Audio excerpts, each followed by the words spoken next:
नमस्ते।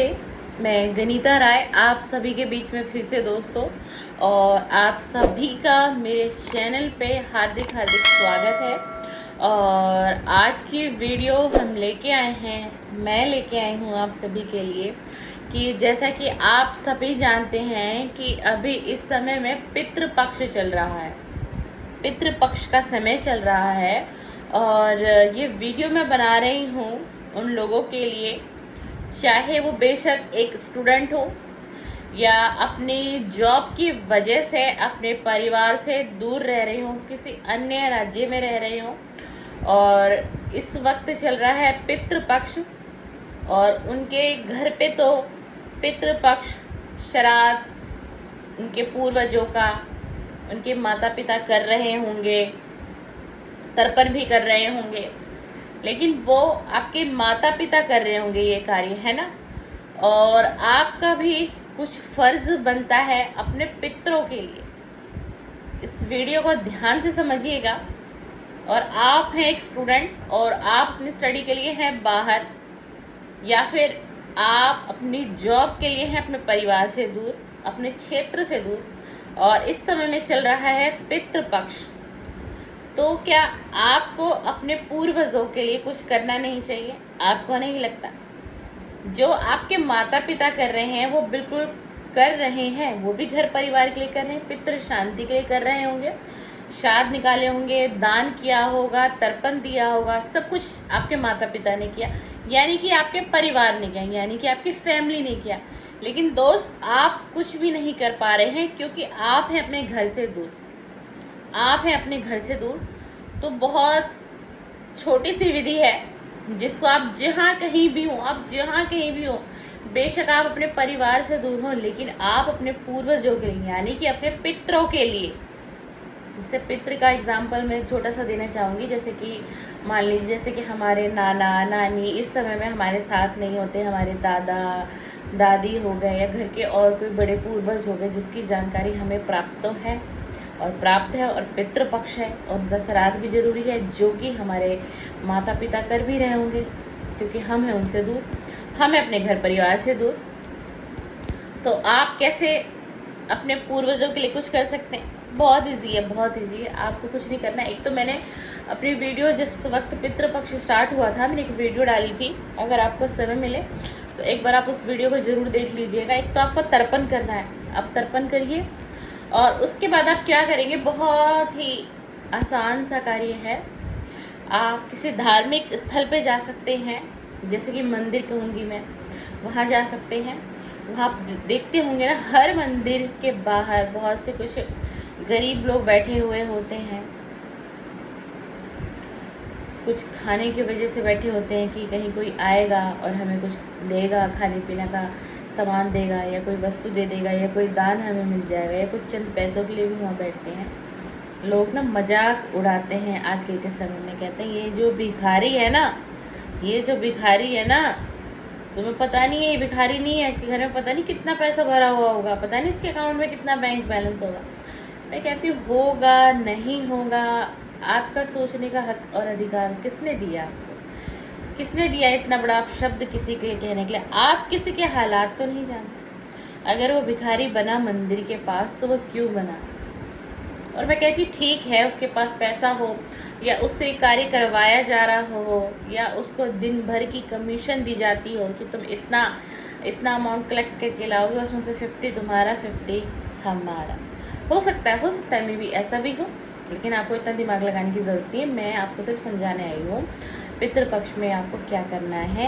आपको किसी भी धार्मिक स्थल पे जाइए, वहाँ लोगों को, भूखों को भोजन करा दीजिए, और उसके बाद ना आप एक विशेष कार्य जरूर करिए। आप ना किसी ब्राह्मण को, किसी पंडित को अगर दे सकते हैं तो अच्छा है, और अगर आप नहीं देना चाहते तो कोई ना कोई समाज में, आपकी सोसाइटी में आपको किसी एक आध व्यक्ति के बारे में भली भांति पता होगा कि ये बहुत गरीब है, इसके घर के हालात अच्छे नहीं हैं, इसके घर में पैसों की तंगी है, या इसके घर में कोई काफ़ी समय से बीमार है और इसके हालात बहुत ख़राब है।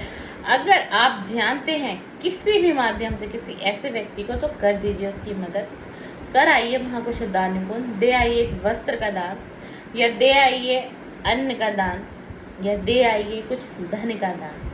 इससे भी आप अपने पितरों को खुश कर सकते हैं, यानी कि आप अपने पूर्वजों को खुश कर सकते हैं। जो आप इस समय में देखिए, जो श्राद्ध पक्ष में जो दान होता है ना, श्राद्ध पक्ष में अगर कोई व्यक्ति दान पुण्य का कार्य कर रहा है, समाज के लिए गरीब लोगों की मदद कर रहा है, सहायता कर रहा है, तो आप सोच भी नहीं सकते श्राद्ध में किया हुआ दान 1000 गुना फल की प्राप्ति आपको दे के जाएगा। आपने जो भी दान किया इस समय में ईश्वर सभी द्वार खोल देते हैं, अच्छी चीज़ों के लिए भी और बुरी चीज़ों के लिए भी। यानी एक हम वाइब्रेशन की अगर बात करें ना, तो इस समय में एक पॉजिटिव वाइब्रेशन भी यूनिवर्स में काम कर रही होती है, ब्रह्मांड में काम कर रही होती है, और इस धरती पे यानी कि इस धरातल पे जहाँ मैं और आप हैं, एक पॉजिटिविटी भी रहती है और एक नेगेटिविटी भी रहती है। तो इस समय में आप जितना दान पुण्य कर देंगे ना, वो आपको 1000 गुना फलित होगा, 1000 गुना फलित होगा, जो भी आपको समझ में नहीं आ रहा होगा। लेकिन आप करिए, अगर आप समर्थ है, भगवान ने आपको इस लायक बनाया है कि आप कुछ दान पुण्य का कार्य समाज के लिए कर सकते हैं, उन गरीब लोगों के लिए कर सकते हैं जिनके बारे में आपको भली भांति जानकारी है।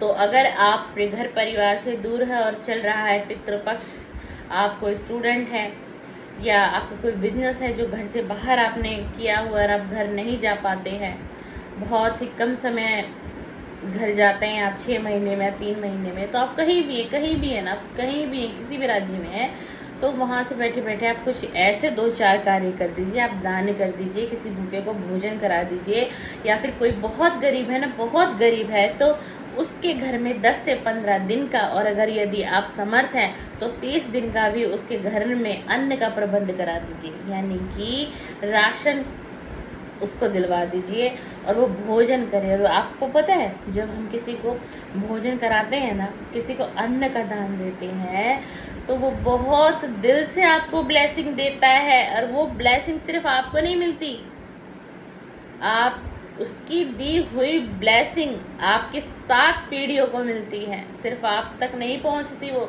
तो सोचिए कि कितना बड़ा पुण्य का काम है किसी भूखे को भोजन कराना, किसी के घर में वो थोड़ा सा राशन डलवा देना, जो बहुत गरीब हो, जो अपना गुजारा बसर बड़े मुश्किल से कर पाता है। अगर एक दिन की उसको वो दिहाड़ी मिलती है ना, तो वो दिहाड़ी का जो पैसा आता है वो सिर्फ मात्र एक दिन के लिए ही सीमित होता है, सुबह के ब्रेकफास्ट से लेके रात के डिनर तक। तो मैं आपको ये समझाना चाह रही हूँ कि इस समय में चल रहा है पितृपक्ष, तो अपने पितरों की शांति के लिए पितृ इन चीज़ों से बहुत खुश होते हैं, बहुत खुश होते हैं। आप सोच नहीं सकते आपके पितृ आपसे कितने प्रसन्न हो जाएंगे, और आपको इसका बहुत बड़ा बेनिफिट मिलेगा आने वाले टाइम में मेरे दोस्त। चलिए, आपको मेरी आज की वीडियो अगर पसंद आए तो लाइक करिएगा, शेयर करिएगा, कमेंट्स करिएगा और शेयर कर दीजिएगा, क्योंकि पितृपक्ष चल रहा है। कुछ लोगों तक मेरी वीडियो अगर पहुंच जाएगी जो कुछ भी अभी तक नहीं कर पाए, तो वो थोड़ा सा दान पुण्य अपने पितरों के नाम से करेंगे और कहेंगे कि हे पितृ, मैं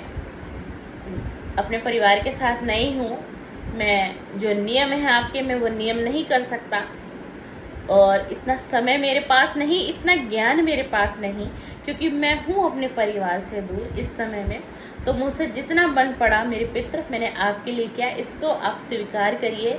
मैंने जो भी किया आपके लिए दिल से किया। मैं यही चाहता हूँ कि आप इन सभी चीज़ों को स्वीकार करें और मुझे अपना आशीर्वाद दें।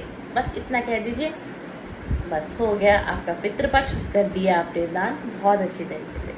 चलिए, थैंक यू, बहुत बहुत शुक्रिया आप सभी का दोस्तों। आप सब इतना कीमती समय निकाल कर मेरी वीडियो को देखने आते हैं मेरे चैनल पे, गनीता राय के चैनल पे, उसके लिए मैं सदा सदा आपकी आभारी रहूँगी। थैंक यू, धन्यवाद। आज माइक लगाना भूल गई, ध्यान नहीं रहा, बट मुझे लगता है आवाज़ है मेरी तेज, आपको क्लियरली वॉइस मेरी आएगी। थैंक यू, धन्यवाद, शुक्रिया।